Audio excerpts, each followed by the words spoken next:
Realmente es un reto hablar de todo un congreso como es el día, obviamente de cualquier congreso hablar en 18 minutos es un gran reto. A manera de introducción les diré que en el pasado Congreso Americano de Enfermedades Hepáticas se destacó avances en el conocimiento de la historia natural de la enfermedad hepática por depósitos de grasa, que puede realmente cambiar nuestra perspectiva de lo que va a pasar en el futuro, y se presentaron por primera vez estudios que probablemente seguramente ya están en fase 3 sobre tratamientos para el control de la inflamación y fibrosis de derivados a dicho padecimiento. Asimismo, en pacientes con hepatitis C, que ya presentó algo el doctor Lewitz ahora que en su plática anterior, nuevos esquemas de tratamiento efectivos tanto en pacientes con genotipo 2, 3, esquemas de rescate para los que fallaron a tratamientos con antivirales directos y esquemas para pacientes con insuficiencia renal. Finalmente, es importante mencionar que se presentaron trabajos clínicos sencillos, que creo que son prácticos para nuestra vida clínica diaria, sobre hepatitis alcohólica y encefalopatía hepática. En total fueron 2.200 trabajos, de estos 258 fueron presentaciones orales en sesiones plenarias o sesiones paralelas, y trabajos tardíos que son excepcionales, que los fueron 37, que presentaré. La gran mayoría son trabajos orales y trabajos de presentación tardía. Esta es una gráfica difícil, pero las vamos a llevar paulatinamente. Básicamente estos son una cohorte prospectiva de 394 pacientes que fueron biopsiados en 2 ocasiones, de una base de datos del Clinical Research Network, que es un conjunto de instituciones que trabajan en enfermedad hepática por depósitos de grasa, 75 con hígado graso, 74 con esteatohepatitis limítrofe y 245 con esteatohepatitis bien definida. Esto es importante porque podrán ver que no es tan benigno el hígado graso, realmente 40% desarrollarán esteatohepatitis, aunque 15% podrán quitarse la esteatosis hepática, y los pacientes con esteatohepatitis, ya sea limítrofe o definida, tienden a evolucionar en un gran porcentaje a enfermedad hepática más avanzada. De hecho, la resolución de la esteatohepatitis fue importantemente relacionada con la pérdida de peso, y el aumento hacia esteatohepatitis estaba relacionada con el aumento de peso. Y para verlo de manera diferente, 50% de los pacientes, ya sea con hígado graso o con esteatohepatitis, desarrollaron algún grado de fibrosis. El 30% en general evolucionó la fibrosis, y en el caso de esteatohepatitis definitiva en 4 años, cerca del 10% de los pacientes desarrollaron cirrosis hepática. Y algo todavía más importante, los pacientes que tenían fibrosis F2 o F3 desarrollaron cirrosis hepática en un porcentaje elevado, como en el caso de los pacientes que tenían F3, 25% desarrollaron cirrosis hepática. Esto elevado a factores de riesgos, como serían elevación de transaminasas, el aumento de peso, el estadio de la fibrosis y el score de la inflamación. Tenemos un score de inflamación que se llama NAS score, que sería muy prolongado poderlo describir por ustedes, pero ustedes podrán después verlo de manera directa, porque esto es importante para lo siguiente que vamos a hablar. Estos son, así como empezamos con hepatitis C, creo que estamos empezando con esteatohepatitis y fibrosis hepática por hígado graso. Este es el estudio Centauro de Zenic-Crioboric en pacientes con esteatohepatitis y F2, F3. Es un estudio aleatorio, doble ciego, fase 2, que ahorita ya está en fase 3. El Zenic-Crioboric es un antagonista dual del receptor de quimosinas CC tipo 2,5, que está relacionado con la activación de células estelares y fibrosis hepática, y ha sido utilizado porque bloquea la recepción del virus de HIV en pacientes con HIV. El estudio incluyó casi 300 pacientes, se les dio el tratamiento por 2 años, este es un corte al año y fue controlado con placebo. Y como podemos ver, la meta primaria, que fue una mejoría en la inflamación, el NAS score que les mencionaba, no hubo diferencia. No hubo diferencia en alguna de las metas secundarias, como era la resolución de la esteatohepatitis, pero sí hubo una mejoría importante en la fibrosis hepática. De hecho, en números, el doble de pacientes que fueron tratados mejoraron la fibrosis en comparación del grupo placebo, lo cual no estaba relacionada con el peso. Otro estudio, parece que está muy complicado, lo vamos a simplificar, es la utilización de selonsertib, que es un inhibidor de la cerebrina trionina quinasa, que es una enzima que activa la inflamación, apoptosis y fibrosis en el hígado, y el simtuzumab, que es un anticuerpo monoclonal contra el LOX2, que es una enzima de la matriz extracelular que promueve los enlaces cruzados de colágeno. Los medicamentos fueron utilizados, sobre todo el selonsertib, en diferentes dosis, que ahí ustedes pueden ver, 18 y 16 miligramos, con y sin simtuzumab. Y esto es importante, podemos ver que hubo una mejoría significativa en los pacientes que recibieron selonsertib con o sin simtuzumab, y hubo una disminución en la progresión de la fibrosis en los pacientes que recibieron selonsertib. Y lo que es muy importante es que hubo una disminución en el NAS score en los pacientes que recibieron selonsertib con o sin simtuzumab y aún con los que recibieron simtuzumab solo. Parece que el selonsertib es un muy buen medicamento y obviamente lo podremos ver en el futuro. Esto es importante porque probablemente en el futuro no encontraremos la droga mágica, sino podremos ver varios tipos de drogas que podremos combinar de manera efectiva. De manera rápida, hablando de encefalopatía, en un estudio muy simple con pacientes con cirrosis descompensada que tenían encefalopatía hepática que fueron susceptibles a ser internados, incluyeron 120 pacientes, 60 en cada grupo. En un grupo se les dio tratamiento a base de lactulosa y otro grupo se les dio lactulosa más albúmina. Y se puede ver que los pacientes que recibieron el tratamiento combinado de lactulosa con albúmina, hubo significativamente una mejor reversión de la encefalopatía hepática, significativamente una mejoría en la mortalidad y una disminución en los días hospitalarios.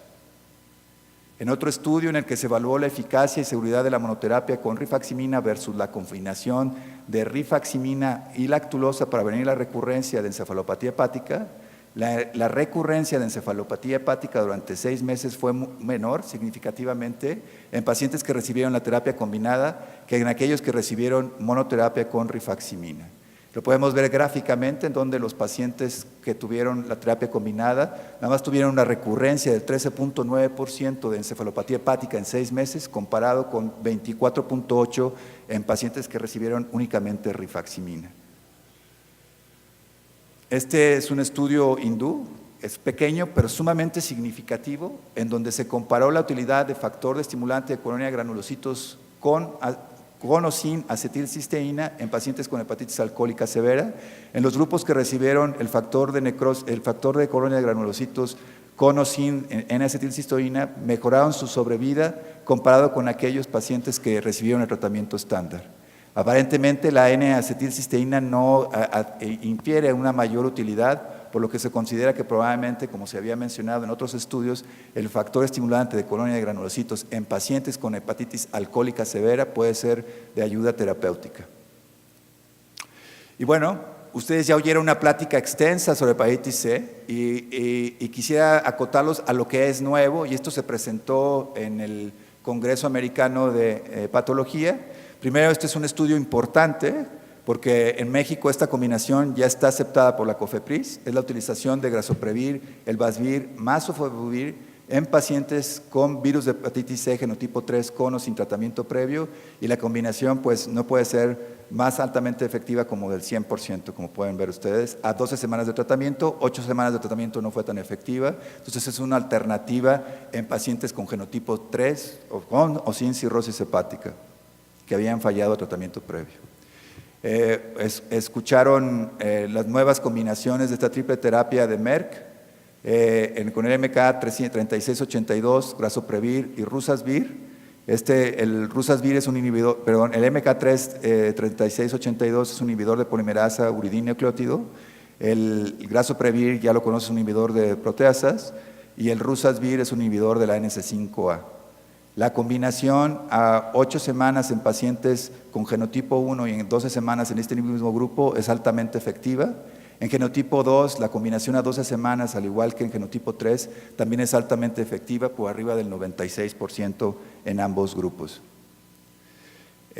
Hablando ahora sobre los estudios Polaris. Polaris es la combinación de voxilaprevir, que es un nuevo inhibidor de proteasas, en combinación con velpatasvir, un inhibidor que próximamente estará disponible en México del NS5A, y sofosbuvir, que ya está disponible en México, en pacientes que habían fallado, el grupo terrible, que parece que ya hay en México, cuando menos tenemos en experiencia personal en 2 pacientes, de que fallaron a NS5A, La respuesta en este tipo de pacientes, independientemente que se detecte la presencia de variantes resistentes, es cercana al 100%, tanto en genotipo 1A, 1B, 2, 3, 5 y 6. Los grupos 4 fueron menor respuesta, sin embargo, obviamente son un menor número de pacientes. El Polaris 2 trató de ver si con esta combinación se podía cortar el tratamiento en vez de 12 semanas de sofosbuvir, velpatasvir, a 8 semanas con sofosbuvir, velpatasvir y voxilaprevir. Realmente no hubo una gran diferencia en todos los grupos, sin embargo el grupo de cirróticos respondió mejor con sofosbuvir, velpatasvir que a 12 semanas que la triple terapia a 8 semanas. En pacientes no cirróticos no hay diferencia, entonces podríamos pensar que tratamientos acortados de 8 semanas serían altamente efectivos. En cuanto a la utilización de este mismo tratamiento de triple terapia en pacientes con genotipo 3, es importante ver que los pacientes que recibieron 8 semanas con la triple terapia con sof, vel, voxilaprevir, es igual que los pacientes que recibieron 12 semanas con sofosbuvir, velpatasvir, independientemente si tenían o no tenían variantes de resistencia. El Polaris 4 explora la posibilidad de utilizar esta triple terapia en pacientes que fallaron a otro inhibidor, a otro antiviral directo no relacionado con S5A, y encontramos que la respuesta es sumamente efectiva en los pacientes con triple terapia y superior que en aquellos pacientes que recibieron únicamente sof, velpatasvir. En 98% versus 94% en sin cirrosis, 96% versus 86% en cirróticos, una diferencia significativa e independientemente de la presencia o no de RAPS, la mezcla de sofosbuvir, velpatasvir y voxilaprevir es superior. Esto lo mencionó en extenso, estos dos medicamentos, glepaprevir y pimbretesvir, están ya aceptados en los Estados Unidos apenas hace unos días.